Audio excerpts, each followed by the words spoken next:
não temos dúvidas que cada vez mais a sociedade angolana olha para a Ordem dos Advogados, olha para os advogados com a esperança de um poder judicial cada vez mais forte, mais independente e que é o pressuposto fundamental para erguermos o país que sonhamos e merecemos.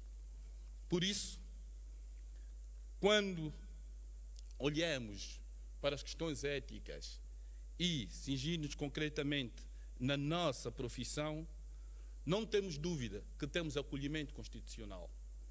E a nossa perspectiva de acolhimento constitucional, que acaba sendo a única ordem, deve-se fundamentalmente, caros colegas, a um pressuposto. Nós somos determinantes para a consolidação do Estado de Direito angolano. E o legislador constituinte foi bastante assertivo quando, em 2010, ele levou a Ordem dos Advogados a um patamar praticamente ímpar na realidade da CPLP e mesmo dos PALOPes, pois, se fizermos uma análise razoável ou muito simples às constituições, veremos que a Ordem dos Advogados de Angola é das ordens com poderes constitucionais mais fortes que existem. Esta constatação não deve nos desenvaidecer, pelo contrário, deve imprimir em cada um de nós a certeza de que temos um dever constitucional que, como ordem, temos que cumprir, mas que na concretização diária cabe ao advogado. A deontologia profissional não é um conjunto de regras, é o código de honra que sustenta a dignidade da advocacia e a confiança da sociedade. Caros colegas, sem ética não há advocacia verdadeira. Feito essas notas preliminares, do ponto de vista metodológico, vou incidir a minha preleção ou reflexão numa vertente que espelhe as várias dimensões do advogado. Ou seja, vamos olhar primeiro para o advogado em relação a si mesmo, do ponto de vista ético. O advogado em relação à sociedade, o advogado em relação à ordem, em relação aos colegas e em relação aos magistrados. Vamos olhar primeiro, tem-se dito, e é quase que bíblico, o primeiro passo é olhar para nós mesmos antes de fazermos um juízo de valores dos atos humanos ou os atos de outrens. Deveres em relação a si mesmo. O advogado deve preservar a independência, não deixar submeter a pressões políticas, econômicas ou até mesmo clientes influentes. Pressões políticas. O advogado, como qualquer cidadão, está absolutamente livre para ter filiações partidárias. Não há problema nenhum do advogado ter filiação partidária. Agora, que esta escolha política não condicione a sua ação diária como advogado. Um dos nossos maiores pressupostos é a nossa independência, mesmo perante pressões econômicas ou clientes influentes. Ainda ontem falávamos no agradável almoço desta realidade. Há o cliente que é economicamente forte e o advogado, na ânsia de não perder o cliente, acaba submetendo de facto, à vontade do mesmo. E olhando, muitas vezes, para o dinheiro e não por aquilo que é o seu padrão adequado. E, nisto, é recorrente ver clientes que, em muitas situações, querem usar o processo como vingança, instrumento de vingança. E é muito comum nas ações familiares ou de divórcios, por vezes percebemos como advogado que está em causa não é justiça ou direito, é a vontade de infringir um mal ao outro. Caros colegas, nós não estamos a serviço de ódios ou dores alheias. O nosso dever é sermos guerreiros pela justiça. Então há um limite. Mais do que a vontade do cliente, nós temos a obrigatoriedade de conformar o cliente àquilo que é justo, àquilo que é juridicamente aceitável. O que estiver fora deste parâmetro não é orientação ou vontade de ser acatada, independentemente do honorário que esteja em causa. Logo, não é aceitável que o ilustre advogado manipule testemunhas, oculte provas, porque o seu verdadeiro senhor não é o cliente, é a sua profissão, é o seu compromisso com a justiça. Dever do advogado nesta missão diária, cuidar da imagem. E ontem o presidente Verdoso, insistentemente discutíamos, mas como é que vamos impor um padrão, por exemplo, a nível, e o painel vai falar disso, do traje, não é? Da imagem. Afinal, devemos avaliar o advogado pela competência ou com aparência. Não temos dúvidas, caros colegas, que a imagem de um profissional é fundamental para o respeito da sua própria profissão e da instituição que ele realmente pertence. Agora, se o advogado tem que ter fato e gravata, se tem de ter os fatos como o doutor Osvaldo gosta, não é? Ou uma camisa africana, isto é o menos relevante. A verdade é que o advogado deve, a nível da sua indumentária, estar aí patente que está um profissional que trabalha com a justiça. Não tenho nada contra os cantores, não é? Ou coduristas, não é? Mas não podemos pensar que a indumentária de um advogado, não é? Leva-nos a pensar num primeiro o raciocínio, é para estar aí o homem que deve cantar, nem comer a minha banana, ou quê? Não. Nós somos advogados. E a confiança é fundamental. E não temos dúvidas que devemos ter uma postura social aplausível. E não interessa, como dizia Sonte, o que é que interessa? Ter bom fato, não é? E até falar bom latim, como o presidente do tribunal, do presidente do conselho, mas depois ser um advogado, não é? Que na calada ou no subterrâneo está na tal a nova realidade jurídica, não é? Os mensageiros da corrupção dentro do sistema judicial. Claro que não é a indumentária que vai demonstrar quem é o bom advogado. É a sua conduta diária, e não só a sua ação, também muitas vezes a sua omissão. Formação contínua. Cada vez mais é indiscutível que a concorrência é mais acentuada. O advogado tem de estudar sempre. Temos dito várias vezes, a nível dos nossos colegas, escritores, né? Antes de produzir uma peça, primeiro leia. Leia a doutrina, veja a jurisprudência nacional, veja a jurisprudência comparada e depois comece a produzir a peça. Não é mal receber o processo, já está a redigir a petição, pegando a uma que já tem um modelo, não é? Vamos fazer aqui uma adaptação rápida e está de facto a peça. Então, o advogado tem de estudar continuamente e há novas realidades. E nisto aproveito, dar nota, caros colegas, não é uma questão deontológica, é uma questão de sobrevivência na profissão. Façam o curso de inglês. Como ordem dos advogados, motivamos-nos e criamos as condições para que os colegas, de facto, tivessem este salto profissional. Porque o futuro breve demonstra claramente, sem inglês, seremos como tropas sem armas, aniquilados indiscutivelmente pelo mercado. Teremos a concorrência da SADC, queremos dar saltos para o setor petrolífero. Sem esse instrumento linguístico, não será possível. Caros colegas, respeito e solidariedade entre os advogados. Mesmo sendo adversários em tribunal, os advogados não são inimigos.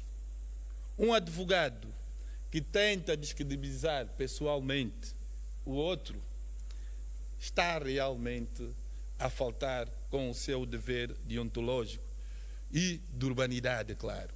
Quantas vezes somos surpreendidos com colegas em muitas situações, até de órgãos da ordem, não é? Em que o primeiro comentário que fazem ao cliente, não, eu até sou o presidente do conselho, não é?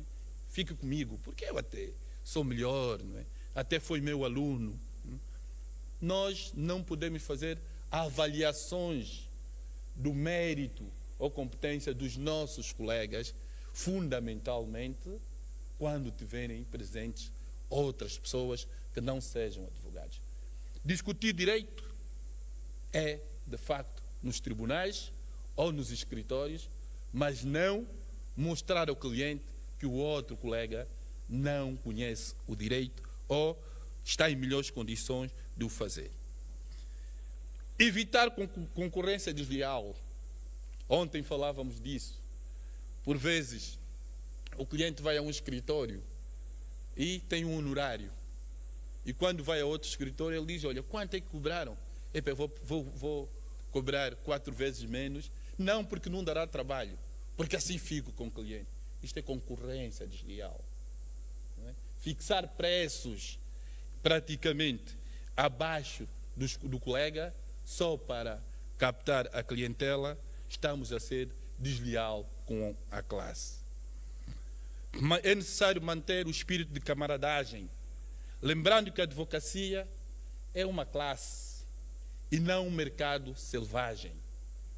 Nós pertencemos à mesma classe e, independentemente de estarmos em processos opostos, não somos adversários. O interesse é das partes. Nós estamos no processo para garantir que se faça justiça. A ânsia de colecionar vitórias não pode ser o fim de um advogado. Não são pelas causas vencidas que se avalia o advogado, principalmente numa realidade como a nossa, em que muitas vezes há tal vitória falsa, pois o caminho seguido não foi o de direito, foi um caminho escuro. Aí não se fez justiça, caros colegas. Entortou-se o direito.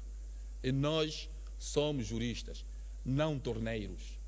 O nosso trabalho é concretizar a justiça. Deveres em relação à ordem dos advogados.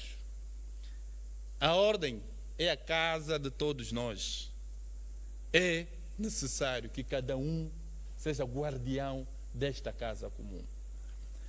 Atacar a instituição é, de facto, uma violação grave do nosso dever deontológico. Tenho dito várias vezes que temos cá magistrados do Ministério Público, não é? E judiciais. Nunca vi um magistrado nas redes sociais atacar o Procurador-Geral da República ou atacar o Presidente do Tribunal Supremo. Porque é uma questão deontológica. Nós temos mecanismos adequados para despoletarmos processos de reclamações. O que é que muitas vezes sucede? O colega não dirige sequer um ofício, ou um e-mail, ou uma chamada à classe, ou à liderança da ordem, quer estejamos a falar do nacional ou do provincial, mas rapidamente vai às redes sociais, no populismo habitual, para atacar a liderança da instituição que pertence, certo que está a desenvolver aí um grande papel. Caros colegas, não é deontologicamente correto. Chegamos ao ponto de ter colegas na profissão que vão intentar uma ação contra a própria instituição quando o estatuto é claro que mesmo contra um advogado devemos, antes de despoletar o processo, entrar em contato com o colega. Quando agimos com esta motivação de rapidamente atacar a classe, quer pelas redes sociais ou pela via judicial, não estamos a agir em defesa da classe. Estamos a ser instrumentalizados por interesses estranhos para fragilizar a nossa instituição. O dever de respeitar as normas estatutárias, cumprir com o pagamento da cotização, é fundamental. Mas também não basta que o advogado pague as cotas. Participar em eventos da ordem, formar estagiários, assumir cargos de gestão, são deveres deontológicos do advogado. Os cargos da ordem não são remunerados. É necessário que alguém se predisponha a isto. E isto é um dever, é cumprimento do dever deontológico, é lealidade à profissão. Dever em relação aos nossos magistrados. Somos todos fundamentais para a administração da justiça.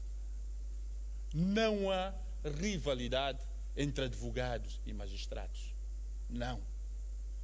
Nem os juízes, nem os procuradores são os titulares dos interesses em julgamento. Nem os advogados. Estamos todos com funções diferentes, mas com um único objetivo. Que aquelas pessoas, aqueles angolanos, que aí estão e submeteram um assunto à jurisdição pública, que em nome do povo vai se administrar a justiça, estão aí só para isto. Concretizar que a justiça se realize. Não é um conflito entre o advogado e o magistrado. Logo, devemos sim, senhora, sermos aguerridos no nosso trabalho, mas que isso não se deve confundir com falta de respeito, com falta de urbanidade.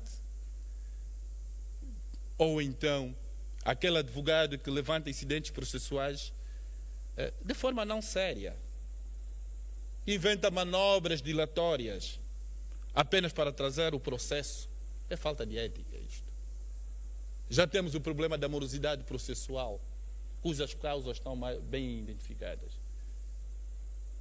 Quer dizer, o colega ainda usa instrumentos ou manobras dilatórias para que a justiça se atrase e assim o injustiçado acabe ainda mais lesado porque o advogado acha que é bom advogado, fugindo à justiça. Não. Não é, de facto, este o trabalho. A lealdade processual é essencial, não é? O advogado não deve faltar à verdade. Ou seja, mais do que os interesses do cliente, o advogado está aí para, de facto, proteger a verdade. Este é um compromisso que fizemos, esta é a nossa missão. Defender com firmeza, sem perder a educação junto dos magistrados, é fundamental. Dever em relação aos clientes.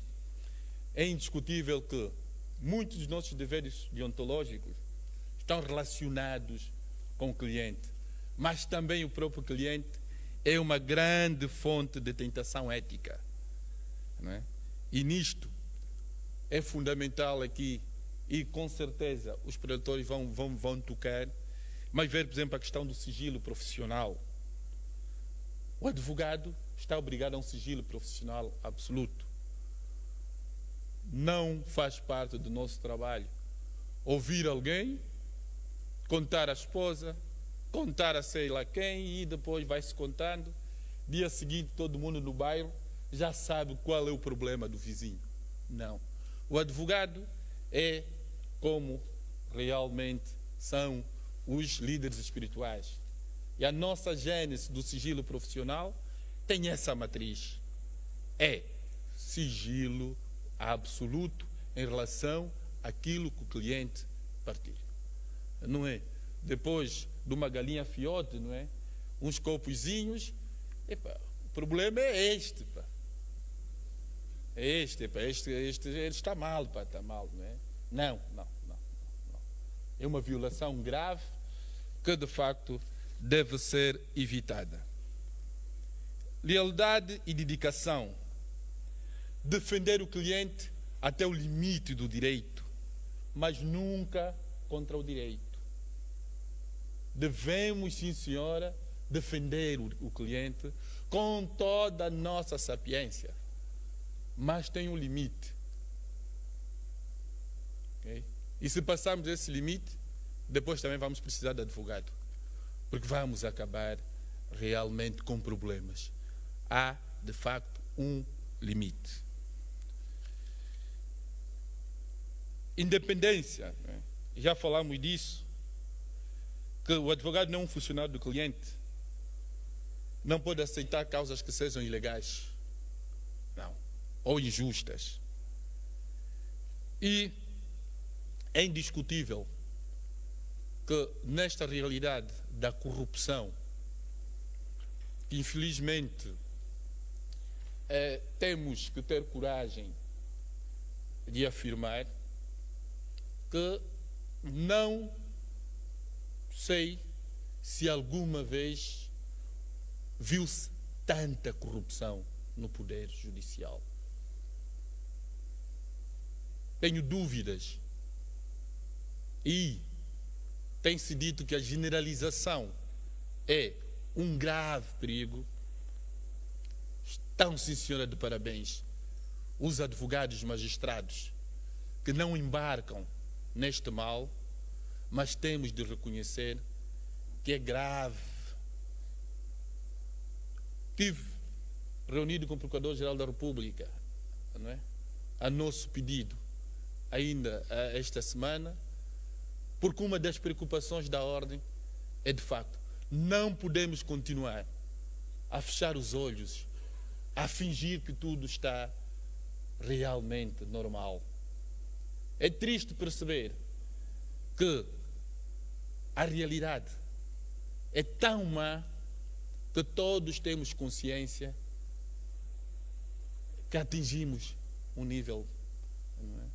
Que não sei se não fizermos algo sério, um compromisso institucional, se daqui a 10, 15 anos não será uma vergonha pertencer ao sistema de justiça. A corrupção num país, não temos dúvidas que estrangula o desenvolvimento.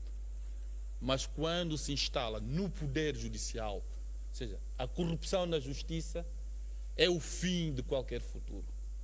Por isso, mais uma vez, como ordem, chamo a atenção aos colegas, vamos combater energicamente este mal.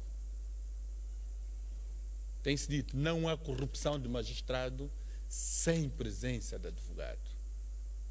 Hoje há magistrados que indicam o advogado, e o advogado, no seu honorário, já tem o seu honorário e o honorário do magistrado.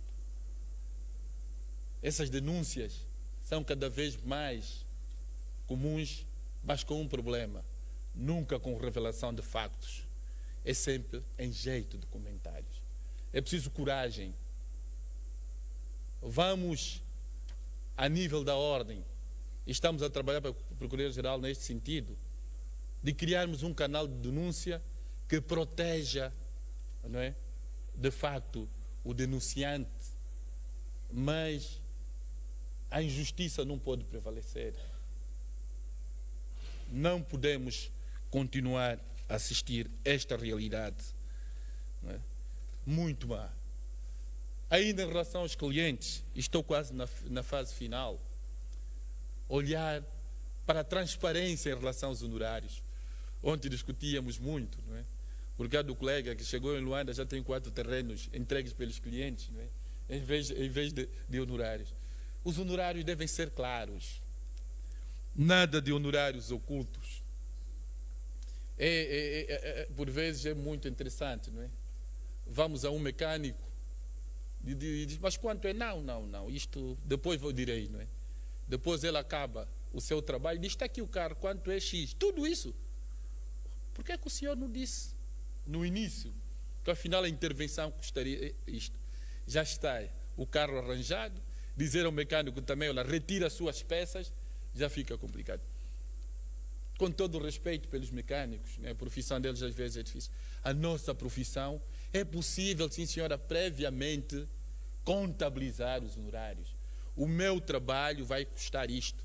Não é vamos começar e depois lá em frente vamos lá ver. Não, olha, agora tem mais este. Não, olha, tem aquele. Olha, agora não entrego este documento. Quer dizer, tem que existir transparência a nível dos honorários, não é? Sem cotes lidos, não é? Transparência.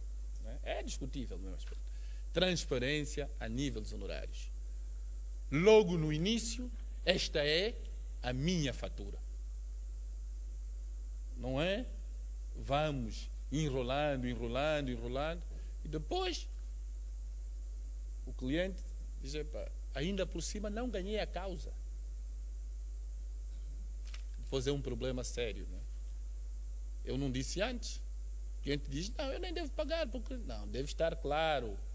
Caro cliente, o honorário é este e meu trabalho é, de facto, lutar que a justiça se concretize. Não sou eu que garanto o resultado, não é? Como relembra sempre a doutora Carlota, é uma obrigação de meios em que devemos ser diligentes na nossa prestação, mas não ser obrigado a um resultado. Isso não se confunde que a prestação do advogado, do ponto de vista de retribuição, tem uma dupla perspectiva. Não é? O success fee, tendo em atenção ao resultado alcançado. Não descaracteriza a nossa obrigação de meios. É apenas um adicional, tendo em conta a autonomia da vontade e o que as partes podem fazer, em sede do 405 do Código Civil e 220, que diz que não seja proibido, diz de que haja acordo de vontade, claro, sem coação moral, não é? É absolutamente livre que se faça isto. O dever de diligência e competência. O advogado não pode aceitar causas para as quais não esteja preparado. Dirão, isso é discutível. Não, caros colegas. É evidente que eu posso aceitar uma causa pela qual eu possa me preparar. Ok? Mas eu não posso aceitar uma causa que eu não esteja preparado, nem esteja em condições de me preparar. Eu vou ir tentando. E isso tem muitas vezes a ver com o tempo. Vamos lá ver. Quantos de nós já trabalhamos com processos do Tribunal de Contas? Que têm pormenores, ou processos fiscais. É evidente que se eu tiver 30 dias, vou investigar, vou falar com aquele colega, não é? Somos profissionais de direito, podemos realmente apanhar a lógica e andarmos. Mas eu recebi o processo, tem 1 ou 2 dias, fixo o honorário a correr, o cliente está desesperado, eu pago, mas nem sabemos sequer do que se trata.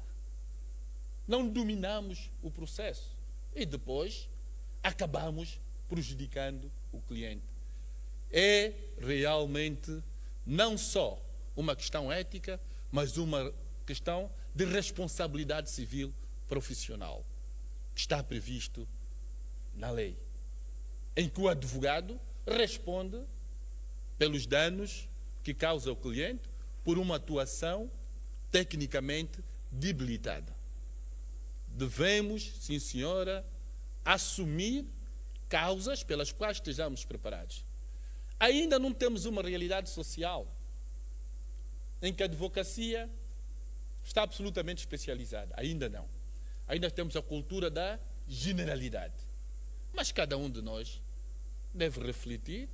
Eu, por exemplo, sempre que me surge uma questão penal, independentemente se o cliente, não é, está mais para Belho ou para Marimbondo, não é, eu paro e digo, Dr. Kemba, Dr. Benja, no escritório da doutora Carlota, vocês que gostam do crime, não é? Gostam do crime? Não, que assistem os processos criminais, não é? Está aqui um cliente que é da vossa praia. Porque temos que saber, afinal, qual é o nosso lugar. Agora, você também tem tempo, não há problema nenhum, de começar a estudar e perguntar, então como é que é isto? Como é que é aquilo? Não há, porque também, para termos experiência, um dia temos que começar. Isso é verdade. Mas o parâmetro aqui é o seguinte: não podemos estar presente em juízo ou processo similar sem estarmos tecnicamente preparadas para o processo que estamos a defender. Não podemos nos esquecer que o cliente depois está sempre aí à procura de opiniões. Ok? E é aí que chamamos sempre também atenção à lealdade institucional, porque é fundamental que tenhamos cuidado na apreciação do trabalho dos nossos clientes. Por último, ver os deveres em relação à sociedade. E comecei afirmando que temos dignidade constitucional porque a função pública da ordem, por incrível que pareça, não é cuidar dos advogados. É o Estado de Direito, os direitos fundamentais. E é indiscutível que a Ordem dos Advogados tem esta responsabilidade. E por vezes somos tentados, ou somos acusados. Não, a Ordem transpôs para o lado político, porque isso não é trabalho da Ordem. Não é verdade, caros colegas, que o nosso trabalho é emitir cédulas, instaurar processos disciplinares, não é? Promover estágios, realizar exames, que também já não sei muito bem se podemos, afinal, não é? Temos outras responsabilidades. Esta é a perspectiva interna da advocacia. A externa obriga-nos a agir quando está em causa o Estado de Direito e os direitos fundamentais. O plantão do advogado que a Ordem mobilizou foi uma demonstração clara da nossa responsabilidade com a sociedade. Estava aí em causa defesa de direitos fundamentais e, por outro lado, defesa do Estado angolano. Explico por que a defesa do Estado angolano. Nunca, nos últimos 30 anos, se viu uma avalanche de julgamentos como deparamos neste contexto de perturbação social que houve. Falava-se em mais de 1.700 detenções. Ok? Não está em causa se houve vandalismo ou não. Não é isto que nos interessa aqui ver. É evidente que houve situações claras que não foi de exercício de direito nenhum de manifestação. Foi arruaça pura e crime de vandalismo, indiscutivelmente. Não é? A Ordem teve que se fazer presente, e digo sempre, no tempo que estamos a liderar a Ordem dos Advogados, foi dos momentos mais lindos, ver que aqueles colegas, sem honorários, atenção, porque na nossa movimentação diária tem honorários. Sem honorários, muitos com fome e sede ficaram o dia todo ali. Atenção. Nem estavam na necessidade de constituir o número de processos, como acontece na assistência judiciária, com o interesse do advogado muitas vezes não é justiça, está aí para fazer o número de processos necessários para submeter, porque o prazo já vai prescrever. Não era isso que estava em causa. Estava em causa defesa de direitos fundamentais. Como é que seria possível julgar tantos advogados ao mesmo tantos cidadãos ao mesmo tempo? Os juízes foram convocados, os procuradores. Houve julgamentos que foram realizados em pleno fim de semana. Uns se estenderam até o período noturno. Mas quando é que esses cidadãos teriam tempo de constituir advogados, e não devemos esquecer que o nível social era, de facto, das pessoas, em regra, miserável, se não mesmo de pobreza. Essas pessoas não tiveram tempo, não tinham como ter advogados. Teríamos o tradicional defensor oficioso, que a frase célebre é que se faça... Não. E digo, uma outra perspectiva, defesa do Estado angolano. A presença da ordem teve, de facto, uma verdade. Credibilizou os julgamentos.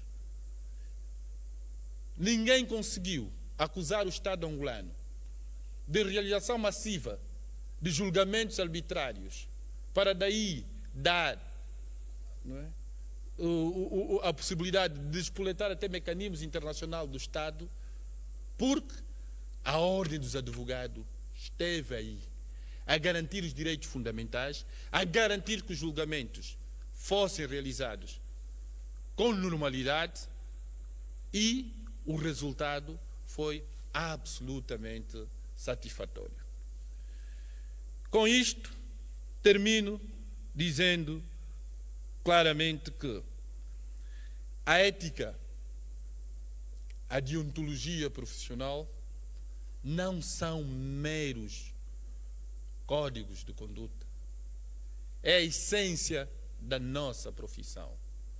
O advogado deve sim ser tecnicamente competente, mas deontologicamente exemplar.